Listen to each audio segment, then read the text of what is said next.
Congo's arrest of Trésor Mobutu Kankonde, who was accused of involvement in the 2017 murder of UN experts Michael Sharp and Zeta Catalan.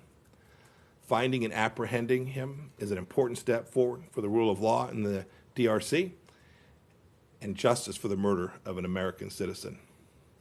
More good news. We want to congratulate France on its announcements of operations that killed in northern Mali Abdelmalek Droukdal, the leader of al-Qaeda in the Islamic Maghreb. This is a big victory. We've taken another senior al-Qaeda leader off the battlefield, a terrorist threat who has presented risk all across the globe. And I want to mention briefly, too, an upcoming meeting General Secretary Xi is having with leaders in Africa on COVID-19. We've taken note of the very modest financial donations that China and so-called private Chinese entities have dispersed in Africa. China's contributions to fighting the pandemic are paltry compared to the financial and human costs of the cover-up that it engendered. And I note, too, our concern that China will exploit the pandemic as a pretext to continue its opaque lending practices that have led nations to debt and disappointment all throughout Africa. The United States has done and will continue to do enormous good work in Africa. PEPFAR has saved millions of African lives, and the U.S. is sustaining multiple programs in Africa to fight the COVID-19 pandemic. We'll continue this remarkable humanitarian work as a reliable, transparent, and steadfast partner to our many African friends. And finally, I have an announcement regarding America's unyielding pledge of help for countries and people afflicted by a pandemic. First, I want to announce $14 million in new humanitarian assistance for refugees and vulnerable migrants. Second, President Trump is proud to help supply ventilators to countries all around the world. Today, we're providing nearly $180 million to support the purchase of those ventilators, as well as the training and support needed for these complex machines. So far, we've committed to deliver nearly 15,000 ventilators to more than 60 countries. I'm happy with that to take a handful of questions. Welcome back, Sean. Go ahead. Thank you. Sean, there you are. Sean, yes, sir.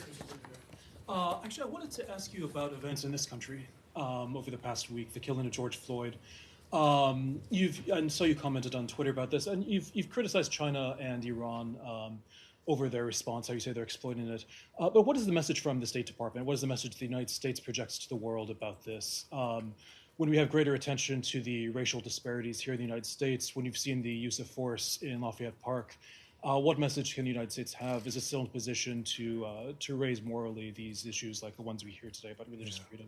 And the State Department itself, is there any more focus that you think should be done in terms of diversity in the State Department?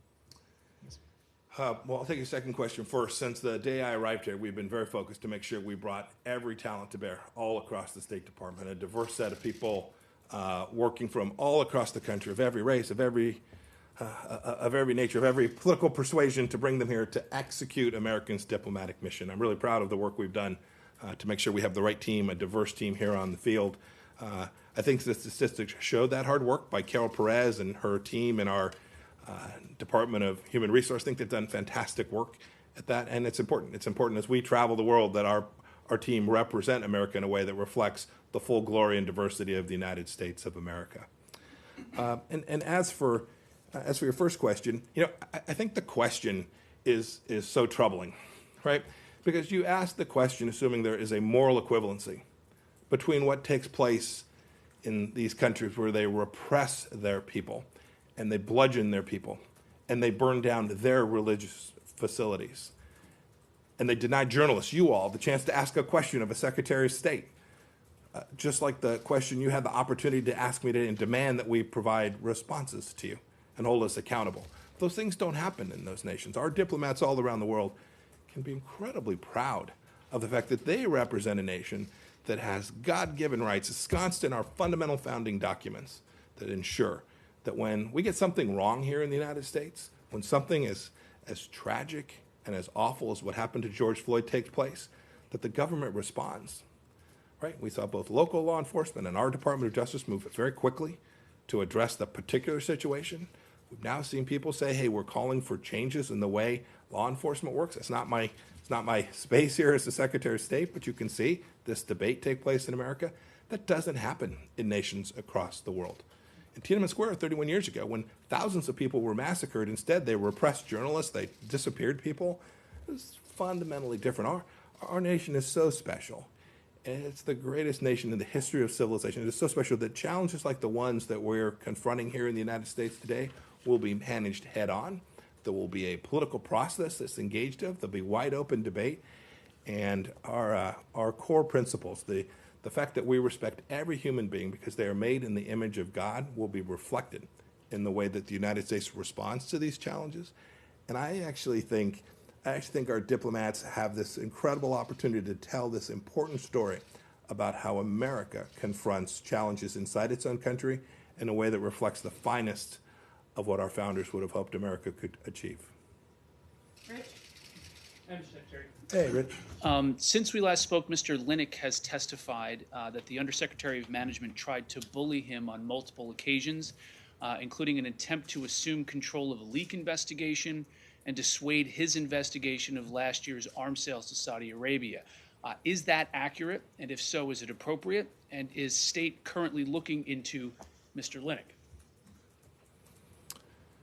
So I haven't had a chance to see the transcript of Mr. Linick's testimony. I understand it's now out. Sometime this morning it came out. I haven't had a chance to see that. So all I've seen is what the committee put out in its press release. Here's what I can tell you. Steve Linick was a bad actor in the Inspector General office here. He didn't take on the mission of the State Department to make us better. That's what Inspector Generals are supposed to do. They work for the agency head, that's me, and they're supposed to deliver and help make that organization better. It's not what Mr. Linick did. With respect to the leak, there's still work going on. I don't want to comment on it other than to say that we have asked for a more thorough investigation than Mr. Linick had permitted. Mr. Linick didn't do what he was asked to do, to respond to a story, I think written by one of you, that suggested that a couple of anonymous sources from inside his operation, I think it was referred to as people close to the investigation, had leaked a very politically sensitive document designed to destroy the career of a professional State Department official. And that leaked, almost certainly, according to the report from his office. We asked him to investigate it in a certain way. He refused to do that. And that's inappropriate. And we still don't, as a result of that, know the answer for precisely how that information got out. We're determined to figure out how that information escaped, which was aimed at harming someone here. As I said before, my mistake was letting Mr. Linick stay here as long as he did. He continued to undermine what it is the State Department's mission is aimed at achieving. We'll respond as appropriate to the various things Mr. Linick said when we get a chance to read the interview transcript. But I'll leave it at that for this morning. I want to talk about foreign policy issues, the things that really matter. Okay, Christina. Mr. Secretary, thank Yes, you. ma'am. Going back to your response to Sean's question, respectfully, I wanted to ask you, not killing journalists or imprisoning dissidents surely cannot be the bar for American exceptionalism. My colleagues and I have seen firsthand this week on the streets police using nightsticks against peaceful protesters and actively targeting members of the media. But we've heard no condemnation of these acts from the White House. And I'm wondering how and why this administration so vocally supports the rights of protesters overseas in Hong Kong and not the protesters a mile or so down the road from where you now stand. Oh, I think this administration has and continues to support peaceful protesters wherever we find them. We've not seen a statement from the White House against acts against journalism, against peaceful protesters being attacked by police. What is your opinion of those acts? For 2.5 years, I have worked for journalists to have the right to say whatever the heck they want. I come out and talk to you. You can ask me whatever question you choose, right? And I have. Well, you have, and they're, sometimes I like them, sometimes less so. This is part of the process. I welcome that. With respect to the particular things that you suggested, I know there have been concerns from some countries of their reporters having been treated inappropriately here. We've seen some of those allegations come into the State Department.